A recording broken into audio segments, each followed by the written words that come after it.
And we are joined by Dr. Ragini for Parekh your from Bombay. introduction, and I thank Dr. Gaurav and Satanshu for giving me this opportunity. Also, the Uttaranchal Ophthalmic Society, and just to make it straight, I have my house in Dehradun, so Yes. so that's another part of this association with Uttarakhand. And I'll be doing ICL. This patient has been operated for LASIK earlier in outside Delhi, and it was high power, where the residual power in the right eye is now -7.5, and in the left eye is 5.5. So we'll be doing ICLs in both the eyes, and I'll show you first how to mark the axis in a normal scenario for routine eye surgeons who want to start a toric ICL. So give me the pen, please. Yeah. In the meantime, we welcome Ragini Parekh from Bombay. She's here. Join as a panelist. Thank you, Good madam. morning, Dr. Ragini. Also, Dr. Ritika Sachdev from Delhi, Dr. Rajesh Fogla, Dr. Rajesh Sinha, they've all joined. Welcome everyone to be at Hi, Rajesh Square and Ritika. Good morning, sir. Good morning, Dr. Satanshu Mathur, sir, Gaurav, and the whole of Uttarakhand. It's a pleasure to be here and soon looking forward to be there in person next year. Absolutely. Morning, Dr. Bharti, sir. Hi, Ritika. Hi, Rajesh bhai. Good morning, TTL, sir. Good morning, Dr. Verma, sir. Good morning. So how to mark the axis I'm good, sir. Please take care. in the eye? Look straight at my forehead. Keep your left eye closed with your hand. इसे हाथ से बंद कर लो. हाँ.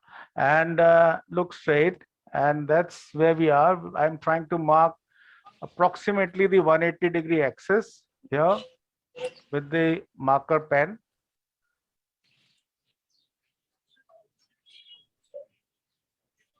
And same on the other side.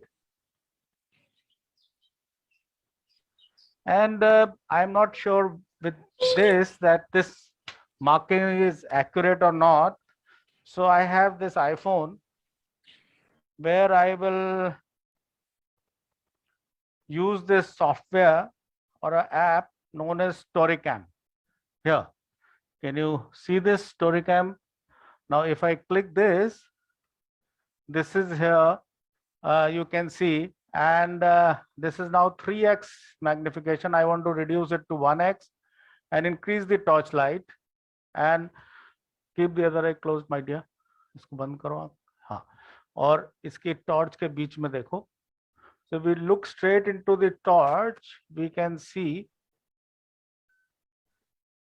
what kind of axis I have marked. Look straight. Look straight. I have to reduce the torchlight a little bit because this is too much of glare for this patient with a dilated pupil. So I have to see, and it looks like I have marked reasonably well at 0 degree, 180 degree, as you can appreciate, I am sure. Can you? Yeah, we can. Okay, great. So this marking is good. So since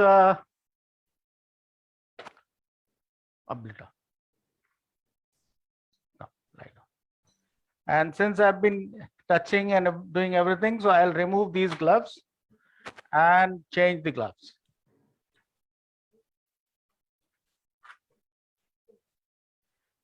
Okay. So here we are.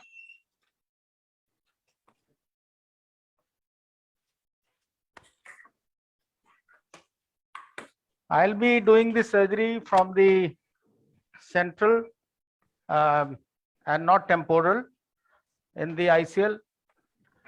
So I want to sit in the center above the eye.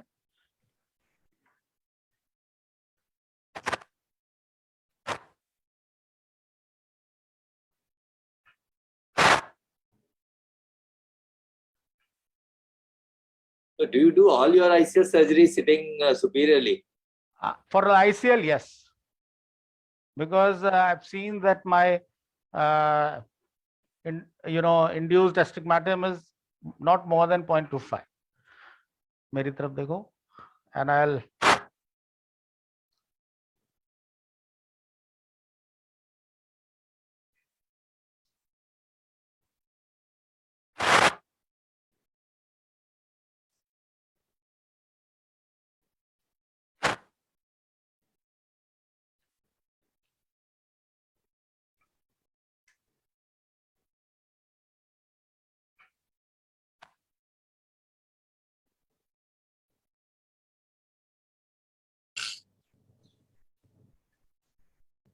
Look straight into the light, my dear.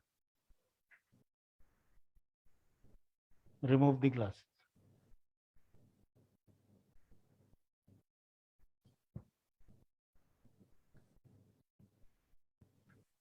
चिन ऊपर हाँ और light के बीच में देखो.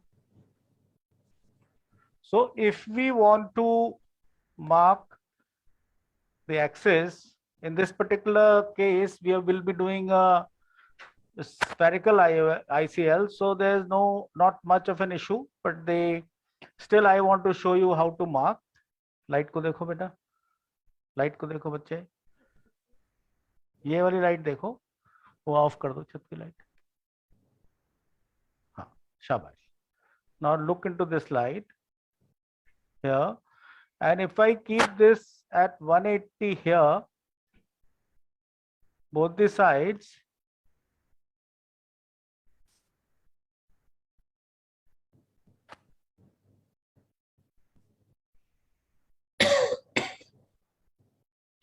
then I can mark very accurately whatever axis I want.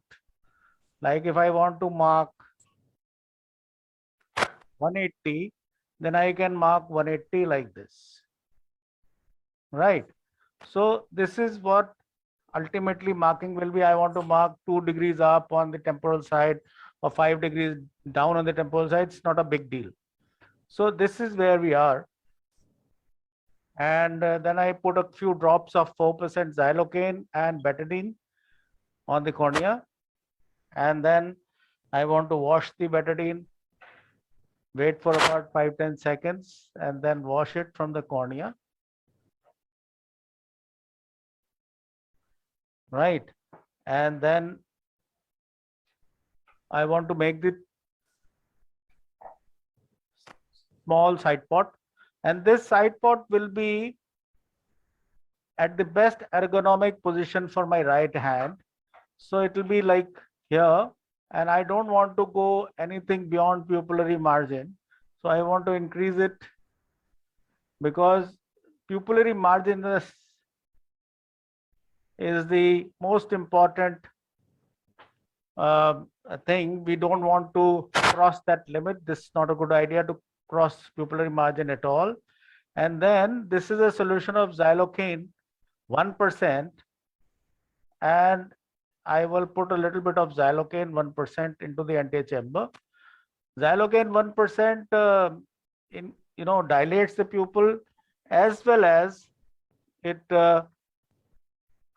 makes the iris anesthetized totally. So when we are implanting the ICL, the touch of the ICL to the iris is not felt by the patient. So it's better to put a little bit of and wait for 10, 15, 20 seconds, and then keep the cornea covered with the gel. So can you focus it a little bit? It is slightly defocused. Defocused. Okay. Slightly. Let me see. Is it better? No. No, now I think it is No, defocused. It was very clear earlier. Okay. No. You guys decide between two of you. No. Just go to the opposite side. So it's magnified now. Yeah. You want magnified? No, it was magnified, sir. It was. This is fine. It was very has clear become- initially. It has become more defocused now. Just go the opposite side. Is better? Very good, Better. sir. It Very is good. better. It is better. Little more? Is this fine? No. Yes, sir. For me, it's focused all the way from Okay, wherever it's you want fine, me. fine. It's So fine. I'll be injecting the HPMC now and inject it till the chain of HPMC is visible. I don't want to overinflate the chamber. So it's very important to be keeping the eye soft so that there is no pressure changes. And then I have to make the main incision, which is a 3.2 blade for the main incision. And I'll go along the curve of the cornea, take it up, and then depress it, and then enter. So, and we have to be very sure that the chamber doesn't collapse, and also you have to be very slow so that very controlled incision is formed, like here. So this is very important so that you don't injure the lens in this situation. I hope it's very clear to the people who want to start it. One has to be very, very careful in entering the eye, because we are having this in a normal eye, absolutely normal eye, where any injury to any tissue is going to be very bad and visually threatening. Now I am going to take this ICL, it's there in the bottle, and as a routine, I put little bit of viscoelastic on the rim of the bottle. Now I'll show you why I do it. And put my sponge, the plunger sponge, inside and take the ICL out gently, very gently along the wall and take it out of the bottle. Now, since I have put the viscoelastic on the plunger, even if I reverse it, it will not fall. This is the reason why I want to put it in the manner, because then it's very safe. You cannot go wrong, because it's very easily sticking to the viscoelastic on the plunger. This I've been doing, and I feel that otherwise it's very, sometimes very embarrassing when you have the ICL gone and it falls on the outside the draping area. And then I put it with the sponge itself and gently press the other edge down here inside the cartridge. So once I have put it in the cartridge, it's straightforward sitting, the lens is sitting in a manner where I can easily pull it. And then I have to rotate the 360 degree the cartridge and probably make it a little smaller, and then take my forceps and hold the ICL right in the center where there is a fenestration. And once I hold it, I pull the cartridge and not the ICL. It's very important not to pull the ICL, but to pull the cartridge. When you pull the cartridge, ICL comes into the snout of the cartridge very comfortably. But as you have seen, this hand, the right hand which was holding the ICL, was stable, and the left hand was moving out like this. So this is a very important fact which one must, realize, that this is the way you should be doing the, loading the ICL. Couple of things, and then you just put it there. The plunger is already set there by the nurse, and I can go back to this surgery. So I can magnify a little bit, and then gently I have already pressed the ICL into the snout, and then I will put this and not try to push it hard into the eye, but just use the incision to, and now once the ICL is opening, I must make sure that here, I must make sure that it is opening in the right manner. It's not opening inside out or upside down. And here, another trick is, because ICL is sitting, much above here and much below there. So I want to purge out a little bit of viscoelastic. So the viscoelastic from behind the ICL goes out of the eye. Here you can see it is going out. And once it has gone out, I have to put a little bit of viscoelastic in front of the ICL. So the ICL sits in the eye, and it's now very comfortable to rotate it. For rotation, I use the side port, I never want to touch the center of the ICL. I want to touch only the periphery and gently tuck it under the iris here, and again here. So both the haptics there are below the eyes, below the iris, and then I again pull it a little bit, press it behind the iris in a manner which is most atraumatic. And as you can see, the ICL is sitting right at 180 degree. Whatever degree, whatever marking is there, it is very easy to set it at whatever axis you want to. And then I want to remove the viscoelastic. So now with the IA probe, I want to go inside, and then with the other, I want to lift it. I don't want to press it. I want to just lift the lip. So with the lifting, you will not change the huge, it will not be a big change in the hemodynamics. You want to lift the upper lip and not press the lower lip. This is very important, because if you press the lower lip, there's always a possibility that you will have a prolapse of the iris in that port. So this is where we have to look into the matter, that you are not pressing the lower lip, you are lifting the upper lip. And also you have to give it a minute.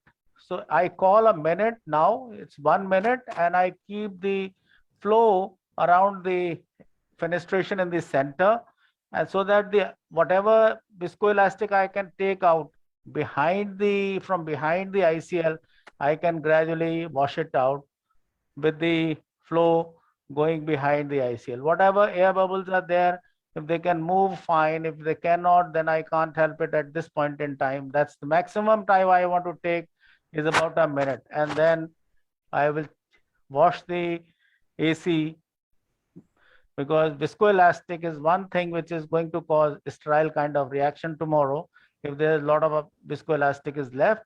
So I don't want to leave it alone like that. And I think light ko dekho beta, light ko dekho, yes. And I think 1 minute ho gaya.